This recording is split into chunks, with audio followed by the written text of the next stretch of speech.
Bienvenue, merci de nous rejoindre sur RTI 1 pour l'actualité. En titre ce lundi, la ministre d'État, ministre des Affaires étrangères de Côte d'Ivoire, est aux États-Unis pour la 76e session de l'Assemblée générale des Nations unies.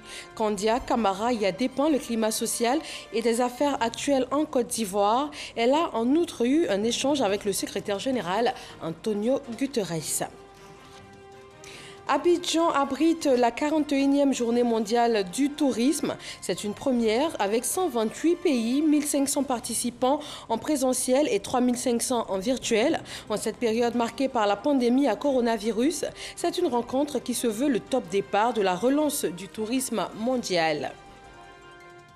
Concours de la fonction publique 2021, à quelques jours du démarrage des épreuves, les acteurs se sont engagés à travailler avec responsabilité et équité. Ils ont signé une charte de transparence, d'équité et de célérité afin de rétablir la confiance des citoyens en leur administration. Et puis au Mali, c'est la fin des concertations sur l'élaboration d'un organe unique de gestion des élections, moment choisi par les autorités de transition pour exprimer la possibilité d'un report des élections dû à un délai trop court. Bienvenue, bonsoir à tous. Ouvrons ce journal à New York, aux États-Unis. La ministre des Affaires étrangères de Côte d'Ivoire y est pour l'Assemblée générale des Nations unies. Kandia Camara a été reçue ce lundi par le secrétaire général de l'ONU. Elle a rassuré la Côte d'Ivoire est en paix et est résolument tournée sur le chemin de la réconciliation nationale. Nous l'écoutons à sa sortie d'audience au micro de notre envoyé spécial sur place, Michel Digré. Nous sommes venus lui porter un message du président de la République, son Excellence, M. Alassane Ouattara, qui nous a demandé de lui transmettre ses chaleureuses salutations et surtout sa gratitude et celle du peuple ivoirien pour le soutien que le secrétaire général en personne et son organisation ont toujours apporté à la Côte d'Ivoire. La Côte d'Ivoire a bénéficié du soutien des Nations unies pendant toutes les crises qu'elle a traversées. Et donc le président, en reconnaissance à tout cela, nous a chargé de venir transmettre son message de remerciement. Nous avons informé le secrétaire général du processus de réconciliation qui a commencé en Côte d'Ivoire depuis 2011, mais qui s'est accentué avec les rencontres entre le président Alassane Ouattara et le président Henri Konan Bédié, entre le président Alassane Ouattara et le président Goudou Gbagbo Laurent, et processus qui va se poursuivre jusqu'à ce que tous les Ivoiriens soient rassemblés pour le développement du pays. Nous avons aussi évoqué le retour massif des réfugiés ivoiriens qui étaient hors du pays. Il faut savoir que sur plus de 300 000 réfugiés ivoiriens hors de la Côte d'Ivoire, plus de 290 000 ont rejoint la Côte d'Ivoire parce que la situation politique s'est améliorée, la situation sociale, la situation économique, et tout cela pour dire que la Côte d'Ivoire est aujourd'hui un pays en paix, un pays stable, un pays qui continue son développement vers l'émergence. Nous restons sur place à New York avec notre envoyé spécial Michel Digré. Kandia Camara vient de faire une importante déclaration à la tribune de l'ONU. Bonsoir Michel Digré, dites-nous quels ont été les temps forts de cette intervention ivoirienne.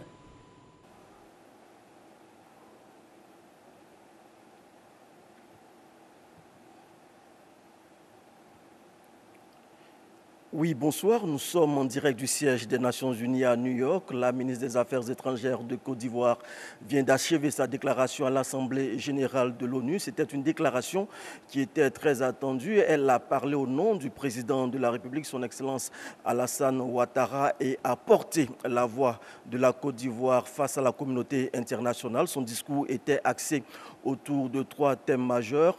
Elle a abordé la question de la lutte contre la pandémie de la Covid-19. 19, elle a souhaité que tous les pays puissent, dans une synergie d'action, faire en sorte que les populations, notamment celles des pays pauvres, puissent bénéficier du vaccin autant que les populations des pays riches. Kandia Camara s'est également prononcée sur des questions sécuritaires. Elle a indiqué qu'aucun pays au monde, aussi fort soit-il, ne peut lutter à lui seul contre le terrorisme. Elle a souhaité une implication et des actions concrètes afin de venir à bout du terrorisme. Enfin, la ministre des Affaires étrangères a donné la position de la Côte d'Ivoire quant à la réforme du Conseil de sécurité de l'ONU. Elle a souhaité l'intégration, comme le souhaite l'ensemble des pays africains, au Conseil de sécurité en tant que membre permanent de certains pays africains qui le méritent afin de réparer cette injustice historique. Voilà les temps forts de ce discours. Dans nos prochaines éditions, nous reviendrons sur ce qui a constitué l'essentiel de cette déclaration de Kandia Camara à l'Assemblée générale de l'ONU. À vous, Abidjan. Merci à vous, Michel Digré, envoyé spécial de la RTI à New York. Retour à Abidjan pour la cérémonie haute en couleur et en rythme qui a vu ce matin l'ouverture officielle de la 41e journée mondiale du tourisme. Le Premier ministre a présenté une Côte d'Ivoire moderne et forte de sa culture et de ses atouts touristiques. La Côte d'Ivoire, pays hôte, montre son ambition de faire du tourisme l'un des 10 secteurs clés de son économie. Alexis Ouedraogo. La Côte d'Ivoire est belle.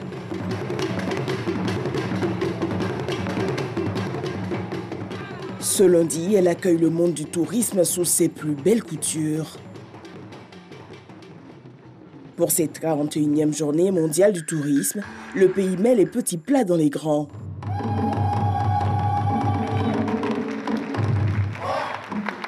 « 128 pays, 1500 participants en présentiel, 3500 en virtuel. Abidjan, capitale du tourisme mondial. » Que cette cérémonie se tienne en présence du secrétaire général de l'OMT est un véritable motif de fierté pour notre pays dont les atouts touristiques ne sont plus à présenter. À l'heure de la Covid-19, le secteur fortement impacté se réinvente pour donner de l'espoir avec sa stratégie Sublime Côte d'Ivoire. L'histoire retiendra que c'est à partir d'Abidjan qu'à l'occasion de cette grave crise sanitaire, le tourisme s'est repositionné comme une véritable industrie mondiale de premier plan avec un changement de paradigme axé sur une plus forte digitalisation mettant en exergue un tourisme durable à visage humain. La Covid-19, c'est aussi pour le secteur 4 000 milliards de dollars de pertes et son lot de chômage. Le ministre ivoirien du Tourisme invite les acteurs du secteur à la solidarité. Des mots soutenus par le secrétaire général de l'OMT. Autour du thème « Le tourisme pour une croissance inclusive », la rencontre célèbre pour le chef du gouvernement, le voyage. Le monde est un livre et ceux qui ne voyagent pas n'en ont lu qu'une seule page. L'industrie du tourisme, des arts et des loisirs occupe une place prépondérante dans notre plan de croissance nationale et est l'un des 10 secteurs clés devant contribuer à la transformation structurelle de notre économie, notamment au travers de la stratégie sectorielle Sublime Côte d'Ivoire. Elle ambitionne de positionner la Côte d'Ivoire comme la 5e destination touristique africaine et d'atteindre les 5 millions de visiteurs à l'horizon 2025, permettant de créer 750 000 emplois. À l'heure des défis de la relance, écrire le tourisme de demain. De nouveaux modèles sont à inventer, de nouvelles destinations sont à valoriser, de nouvelles sécurités, notamment sanitaires, sont à pérenniser, de nouvelles consommations, plus soucieuses de l'impact sur l'économie et l'emploi locaux comme sur l'environnement, sont à adresser, de nouvelles formations de notre jeunesse, dont le multilinguisme, la maîtrise des nouvelles technologies de l'information, la qualité des services sont à mettre en place, de nouveaux financements, enfin, liés à des démarches zéro carbone rigoureuses, sont à inventer. Autre enjeu capital, celui de la vaccination. L'espace d'un instant, le chef du gouvernement s'arrête pour honorer l'international Didier Drogba pour sa contribution au tourisme ivoirien. C'est le 10 septembre 2019 que la Côte d'Ivoire a été désignée au nom des pays africains, pays hôtes de la célébration de cette 41e journée mondiale du tourisme. Le Premier ministre a clairement affiché les ambitions de la Côte d'Ivoire dans le domaine du tourisme. Il a mis en avant les atouts du pays, notamment les grandes figures ivoiriennes connues dans le monde entier, comme vous venez de le voir avec Didier Drogba. Le pays veut plus que jamais devenir un hub touristique mondial. Patricia Omoetia. Cérémonie d'ouverture haut en couleur, une chorégraphie organisée et orchestrée par le célèbre chorégraphe et metteur en scène ivoirien Georges Monboy. Des mises en scène et des chorégraphies pour faire la promotion de l'identité culturelle des arts de notre pays, une explosion de figures qui met la Côte d'Ivoire au centre d'intérêt du tourisme mondial en tant que pays hôte de la 41e édition de la Journée mondiale du tourisme. C'est une cérémonie pour ouvrir les portes de la Côte d'Ivoire à tout le monde entier. Et je crois que ce que nous venons de voir avec le Premier ministre, le secrétaire général de l'OMT et le ministre du Tourisme, M. Sendou Fofana, est une joie et une fierté pour la Côte d'Ivoire. C'est pour toute l'Afrique et on vous félicite et que la Côte d'Ivoire avance dans les bons projets de Sublime Côte d'Ivoire.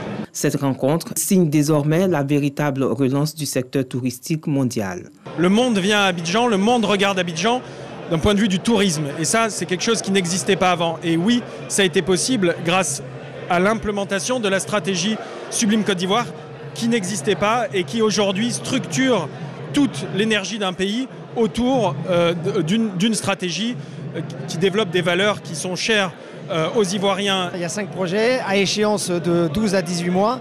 Grâce à tout ce qui est accompli par la Côte d'Ivoire et à ce programme Sublime Côte d'Ivoire, c'est quelque chose d'exceptionnel. Le secrétaire général de l'OMT, le ministre du Tourisme et des Loisirs, ainsi que Didier Drogba, ambassadeur du tourisme de l'OMT, sont tous unanimes pour affirmer que l'histoire retiendra que c'est à l'occasion de la 41e journée mondiale du tourisme qui s'est déroulée à Abidjan que le tourisme s'est repositionné comme une véritable industrie mondiale de premier plan. Il est important d'investir dans les infrastructures et dans les talents. C'est d'ailleurs une plus-value pour le développement du tourisme sur le continent. Donc, nous sommes ici pour célébrer la Journée mondiale du tourisme. Remerciements au gouvernement ivoirien, c'est une opportunité pour le climat des affaires. Tout ce qui est culture et tourisme rejoignent aussi le football qui est le sport du peuple. Donc, je suis d'abord très fier et très honoré d'être l'ambassadeur de l'Office mondial du tourisme et surtout de pouvoir amener cette jeunesse à s'impliquer beaucoup plus dans tout ce qui est tourisme. Visites de stands, animations et panels ont meublé cette journée. 2 jours durant, les ministres du tourisme des États membres, les experts du secteur et les investisseurs vont ensemble œuvrer tout au long des travaux de ce lancement qui commémore la Journée mondiale du tourisme en terre ivoirienne. À la suite de cette matinée riche en images et en sons, le secrétaire général de l'Organisation mondiale du tourisme a été reçu par le Premier ministre. Il a réitéré l'intérêt que porte l'organisation à la Côte d'Ivoire à l'heure où toute l'économie mondiale touristique se relève de la pandémie à coronavirus. Il s'est particulièrement félicité des initiatives prises par le gouvernement pour maintenir le secteur à flot. Également reçus par le Premier ministre Patrick Hachi ce jour, les artistes musiciens ivoiriens qui ont pu échanger avec lui sur la mise en œuvre de la politique de promotion des champions nationaux. Le gouvernement veut écouter ces artistes musiciens, comprendre leurs difficultés et les accompagner pour faire exceller leur art, au plus grand bonheur des artistes. En change de tableau à Agboville dans l'Agné-Bitiassa, lors de la Journée mondiale de la contraception, le ministre de la Santé a annoncé la gratuité ciblée des méthodes contraceptives au profit des couches les plus vulnérables et des jeunes. Le besoin se faisait sentir car selon l'OMS, 29,9% de la population en Afrique n'a pas accès aux méthodes contraceptives. Sephora Zegui. Agboville, ce dimanche 26 septembre. Jour de sensibilisation sur les méthodes de contraception. Selon l'Organisation mondiale de la santé, OMS, le taux de prévalence est de 23,9% en Côte d'Ivoire en 2021. Malgré les progrès réalisés en la matière, les chiffres sont alarmants. Nous avons toujours 614 femmes qui meurent du fait de l'accouchement pour 100 000 naissances vivantes. Une infection sur 5 du VIH concerne un jeune de 15 à 24 ans. Et je peux citer beaucoup d'autres statistiques. La contraception est célébrée ce jour pour apporter une réponse à la mortalité maternelle, aux grossesses précoces et aux maladies sexuellement transmissibles, entre autres. Pour notre bien-être, j'accompagne ma partenaire pour le choix de notre méthode contraceptive. C'est sur ces thèmes que le ministre de la Santé, de l'Hygiène publique et de la couverture maladie universelle entretient les participants. Message reçu par les populations. Le message du ministre ce matin m'a très plu.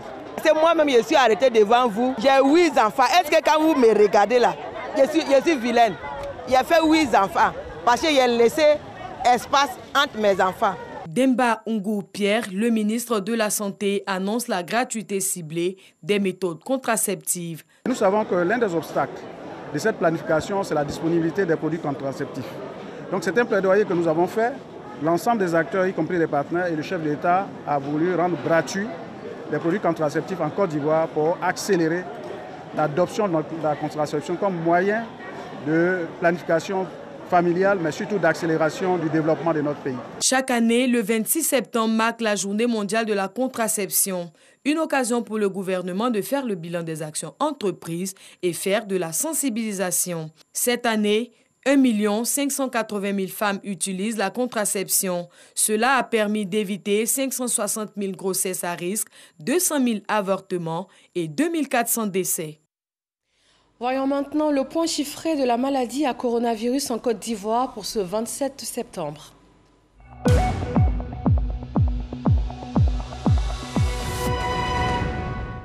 La Côte d'Ivoire enregistre 98 nouveaux cas de Covid-19, portant à 59 977 le nombre de cas confirmés dans le pays, avec 607 décès et 1764 cas encore actifs. 1 982 168 doses de vaccins ont été administrées. La riposte sanitaire contre la Covid-19 ne faiblit donc pas en Côte d'Ivoire et les autorités sanitaires invitent à la vaccination. Elle reste gratuite et volontaire. Un autre cheval de bataille de la Côte d'Ivoire dans le domaine sanitaire, l'hypertension artérielle. L'État et ses partenaires à la santé lancent dans 5 régions et 11 districts sanitaires un projet de prise en charge contre ce tueur silencieux. Michel Mambo. L'hypertension artérielle, une maladie caractérisée par une pression artérielle trop élevée, dont les conséquences, les AVC, accidents vasculaires cérébraux et autres maladies du cœur peuvent être mortelles. En Côte d'Ivoire, le taux de prévalence de l'hypertension artérielle est estimé à 39,92% selon la dernière étude dite Prévadia. Il sera donc question sur le terrain à travers le projet HHA de sensibilisation, mais également de formation des agents de santé. Il y a des ressources à disposition, notamment le matériel pour les formations sanitaires, notamment le matériel de communication, d'IEC et de visibilité, et puis également les outils de gestion. Il y a aussi une phase pour renforcer les capacités de notre partenaire, notamment du ministère de la Santé, notamment les médecins et les agents de santé communautaires.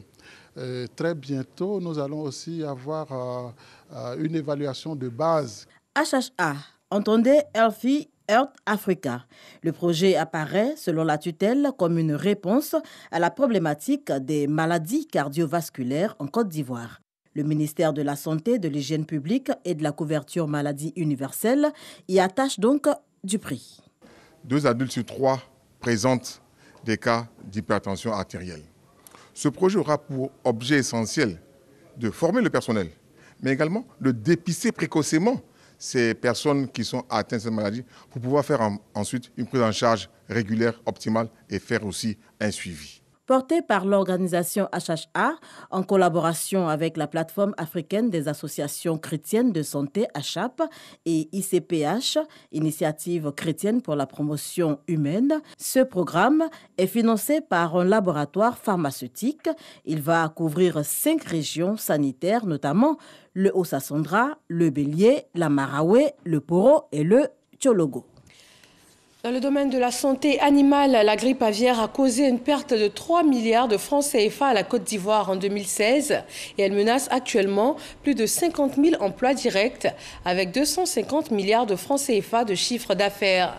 Des chiffres importants donnés ce lundi par le ministre des Ressources animales et halieutiques à la réunion ministérielle du comité technique de la CEDEAO sur l'agriculture, l'environnement et les ressources en eau d'Angui. Vendeur de moutons en provenance du Niger, du Mali et du Burkina, Hassan fait ce qu'il peut pour mettre ses bétails à l'abri des maladies animales. Chez nous, il y a des vétérinaires qui passent. Comme nous, on est dans les domaines, souvent on connaît aussi comment il faut les traiter. Nous, c'est pratique. Et pourtant, les experts de la CEDEAO ont enregistré en 2020 197 cas de grippe aviaire, 1120 cas de peste porcine et bien d'autres maladies animales endémiques ont été également enregistrés dans la sous-région. Devant les ravages des maladies animales, la CEDEAO organise la riposte avec la réunion ministérielle de haut niveau du comité technique spécialisé de l'alimentation et de l'agriculture qui s'est ouverte à Abidjan pour 2 jours. En Afrique de l'Ouest, nous sommes aujourd'hui confrontés à beaucoup d'émergences de maladies qui ignorent les frontières, telles que la grippe aviaire, telles que la peste porcine africaine, telle que la peste des petits ruminants. Après avoir enregistré une perte de 10 milliards de nos francs en 2006 et 3 milliards en 2016 du fait de la grippe aviaire, la Côte d'Ivoire connaît l'impact socio-économique des maladies animales et attend beaucoup de ce conclave. Cette réunion a lieu pour pouvoir évaluer les propositions du comité des experts qui s'est réuni depuis un certain nombre de temps ici à Abidjan et pour pouvoir donner les réponses adéquates en matière d'adressage des maladies animales dans notre région. Entre autres enjeux de cette réunion de haut niveau, mieux coordonner les efforts de lutte contre les maladies animales et promouvoir le développement de l'élevage en Afrique de l'Ouest. Dans quelques jours, la session 2021 s'ouvre pour les concours de la fonction publique. À partir du 9 octobre prochain, les candidats démarrent les compositions. La transparence, l'équité, la célérité, c'est à cela que les acteurs impliqués dans l'organisation de ces concours se sont engagés. Ils ont signé une charte d'éthique. Grâce Kando. Par cette signature de la charte d'éthique, les acteurs du processus d'organisation des concours administratifs de la session 2021 s'engagent à promouvoir les valeurs de probité, de transparence et de responsabilité. Nous avons pris des engagements que nous allons faire répercuter sur tous les éléments, tous ceux qui participent à l'organisation des concours dans nos régions. Et c'est ce que nous nous sommes engagés à faire. Faire des réunions avec tout le monde, tous les candidats pour les rassurer. Parce qu'il y a trop de rumeurs qui courent sur l'organisation des concours. La charte d'éthique des concours administratifs 2021 se compose de 4 chapitres constitués de 14 articles. L'objectif final, c'est de faire en sorte que la sincérité des résultats qui sortent de ces concours-là ne soit pas remise en cause par les populations, ne soit pas contestée ou ne soit pas suspectée par les populations. Les résultats vont être donnés par vague. Chaque fois qu'une session sera terminée, elle fera l'objet d'un traitement et les résultats seront proclamés. Donc personne n'attendra 2 mois, 3 mois avant d'avoir son résultat. Au bout de 3 semaines, 2 semaines, les résultats soient disponibles. Nous travaillons dans ce sens. Le ministre de la fonction publique et de la modernisation de l'administration dit compter sur ces différents acteurs impliqués dans l'organisation des concours. Je voudrais saisir l'opportunité de cette tribune pour réitérer mon appel à la responsabilité de tous les intervenants dans la chaîne de l'organisation de cette session. Le devoir nous appelle. Chacun, en ce qui le concerne, devra, dans le cadre de sa mission, veiller au strict respect de la présente charte d'éthique des concours administratifs pour la session 2021. Et ceci est valable pour l'ENA. C'est à ce prix que nous mériterons le respect de l'opinion et que nous mériterons ce privilège d'exercer les plus hautes fonctions de notre administration publique. Pour rappel, les compositions des concours administratifs session 2021 démarrent à partir du 9 octobre prochain pour s'achever le 21 novembre. Plus de 110 000 candidatures sont concernées pour 372 concours. À l'ISTC Polytechnique également, c'est la période des concours d'entrée. Ils ont démarré ce matin. Le ministre de la Communication, des Médias et de la Francophonie a procédé au lancement officiel des épreuves écrites. Clarisse Kanyala et Sephora Zegui. 608 candidats en lice pour le concours d'entrée à l'ISTC Polytechnique. Ils viennent du Burkina Faso, du Bénin, du Mali, de la Centrafrique et de la Côte d'Ivoire. Ils affrontent ce jour les épreuves écrites dans les filières journalisme, production audiovisuelle, art et images numériques, publicité marketing et télécommunications. C'est un concours crédible qui nous permettra de nous exprimer parce qu'on voit que c'est une très bonne école, c'est une école de renommée. Démarré depuis le mois d'août par les préinscriptions en ligne, l'accès à cet établissement est soumis à un test. L'ISTC existe depuis bientôt 30 ans et depuis bientôt 30 ans, nous organisons le concours. Mais chaque jour, il faut apporter la preuve de la maîtrise de toute l'étape et c'est ce que nous faisons. Amadou Koulibaly, le ministre de la Communication, des Médias et de la Francophonie, est venu apporter son soutien à l'Institut et encourager les candidats. Il n'y aura pas de favoritisme, ce sont les meilleurs qui sont retenus pour que l'école garde son niveau, pour que l'école reste cette école d'excellence. Je suis très heureux que le directeur général, M. Damoussa, qui tient bien cette école et qui a une vision pour cette école, nous ait associés à cela pour venir montrer aux enfants, aux étudiants, aux futurs étudiants, aux candidats que tout se fait dans la transparence et dans l'équité. Selon le directeur de l'école, 78% des diplômés intègrent le tissu social. L'ISTC Polytechnique a fait homologuer au bout de 3 années tous ces diplômes par le Conseil africain et malgache pour l'enseignement supérieur CAMES. Direction Lakota qui veut définitivement tourner le dos aux crises qu'elle a connues par le passé. Le conseil municipal s'y emploie. Un tournoi de football a récemment rassemblé la jeunesse de la ville. Mama Traoré. Ambiance des grands jours ce samedi au stade du village de Goudoukou. La finale du tournoi doté du trophée Sami Meri a réuni des milliers de villageois, tous venus soutenir les 2 équipes finalistes, FC Kazeri Deri opposé à FC Dioulabougou. Score final, 2-0 pour FC Dioulabougou au terme d'un match âprement disputé. Je remercie mes coéquipiers, on a bien joué. Mais il faut dire que c'est un football, c'est le meilleur qui gagne. Le jeu était tendu, on était mieux que, donc il a fait qu'on a marqué au moins 2 buts et on était vainqueur du match. Toutes ces vacances scolaires, ce tournoi aura tenu en haleine plusieurs villages du département de Lakota tout en favorisant la cohésion sociale entre les populations, un idéal cher au député maire de Lakota, Sami Meri. Ce genre d'événement permet effectivement de montrer qu'il y a une entente, qu'il y a la paix dans notre pays. C'est le président Alassane Ouattara qui a bien voulu effectivement tisser cette union de paix.